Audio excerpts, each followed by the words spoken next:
আজব প্রকৃতির খবর। আজ্ঞে হ্যাঁ, আজবই বটে। রাজ্যের ৩ প্রান্তের ৩টি খবর। মুখ্য চরিত্রে কোথাও সাপ, কোথাও চিতাবাঘ, কোথাও কুমির, কোথাও কচ্ছপ, আবার কোথাও বাঁদর। পুরো খবরটি দেখে এবং শুনে অবশ্যই মতামত দিন। ভালো লাগলে ফলো বা সাবস্ক্রাইব করুন, শেয়ারও করুন। তাতে এ ধরনের কাজের জন্য প্রয়োজনীয় রসদ আমরা পাব। বেশ কিছুদিন ধরেই সিউড়ির তিলপাড়া এলাকায় বাঁদরের বাঁদরামিতে অতিষ্ঠ এলাকাবাসী। হনুমানের কামড়ে বেশ কিছুজন জখমও হয়েছেন। গতকাল ডিউটি করার সময় সিউড়ি থানার পুলিশ আক্রান্ত হন হনুমানের কামড়ে।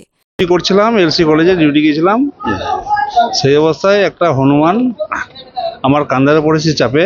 প্রথমবারে নেমে যায়, দ্বিতীয়বারেও নেমে যায়, নিচে বসলো, হঠাৎ করে এসে এই মুখের উপরে এসে কামড়ে দিল। এ তো গেল সিউড়ির খবর। এবারে আসি আলিপুরদুয়ারে। আলিপুরদুয়ারের চা বাগান থেকে উদ্ধার করা হলো 3টি চিতাবাঘের শাবক।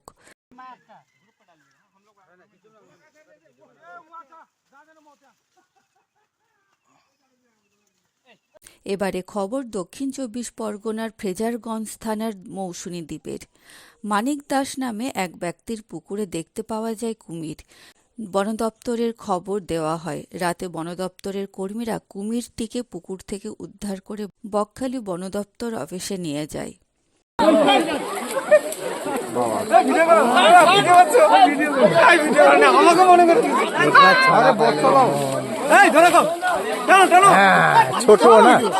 এর আগে দেখলাম আলিপুরদুয়ারে চা বাগানে চিতাবাঘ, এবার জলপাইগুড়ির চা বাগানে 14 ফিটের অজগর সাপ।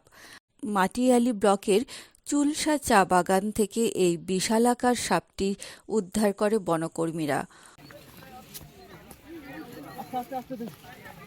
অন্যদিকে ডুয়ার্সের কিলকোট চা বাগান থেকে ছাগলের টোপ দিয়ে খাঁচা পেতে ধরলেন চিতাবাঘ।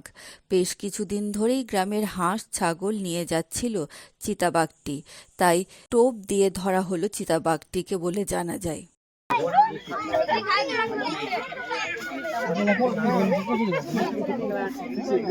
ভোট এলেই উন্নয়ন আসে পশ্চিমবঙ্গে, সে তো সকলেরই জানার কথা। এই উন্নয়নে বাদ পড়েনি জলপাইগুড়ির বিলুপ্ত প্রজাতির কচ্ছপদের বাসস্থানও। কয়েক দশক ধরে একটি জলাভূমিতে বাস বিলুপ্ত প্রায় কিছু কচ্ছপের। জলাভূমিটির চারপাশে কংক্রিটের চাদরে মুড়ে ফেলা হয়েছে, ফলে বাসা ছেড়ে পালাচ্ছে কচ্ছপরা। ঘটনাটি জলপাইগুড়ির সদর ব্লকের লোটাদেবী মন্দিরের কাছে। ওখানকার লোকাল লোকরা ফোন করে যে তাদের জালের মধ্যে তারা মাছ ধরতে গিয়েছিল, তাদের জালে একটি কচ্ছপ আটকে পড়েছে। তো আমরা স্পোরের তরফ থেকে সেখানে যাই, গিয়ে দেখি লোটাদেবী মন্দিরে যে পুকুর আছে সেই পুকুরে ইন্ডিয়ান রুপ টার্টেল পাওয়া যায়, সেই কচ্ছপটি তাদের জালে আটকে যায়। তো আমরা তারপর সেখান থেকে কচ্ছপটাকে বের করে আমরা পাশের নদীতে ছেড়ে দিই। এটা ফার্স্ট টাইম এরকম ঘটনা ঘটলো যে পুকুরের থেকে বের হয়ে কচ্ছপ অন্যদিকে চলে গিয়েছে। আমরা পরে পুকুরটার দিকে যাই লোটাদেবী মন্দিরে, তো ওখানে গিয়ে দেখি ওখানে ডেভেলপমেন্ট হচ্ছে। পুকুরটা যেটা ন্যাচারাল হ্যাবিটেট কচ্ছপদের জন্য, সেই পুকুরটা চারিদিকে বোল্ডার দিয়ে ঘিরে দিয়েছে। এর ফলে কি হয়েছে, সমস্ত কচ্ছপরা সেই পুকুর থেকে বের হয়ে গেছে। আর ওখানে যত রকমের কচ্ছপ, এখন যদি কচ্ছপ থেকে থাকে, কচ্ছপরা ডিম পাড়তে পারবে না, কারণ কচ্ছপদের ডিম পাড়ার জন্য মাটির দরকার হয়। আর এই বোল্ডার দিয়ে ঘেরার জন্য ওখানে ওই এরিয়াতে কোনো মাটি নেই। তো আমরা প্রশাসনের কাছে একটাই অনুরোধ রাখবো, যাতে ডেভেলপমেন্টের সাথে মানুষ আর বন্যপ্রাণের সহাবস্থানের কথাটাও তারা মাথায় রাখে।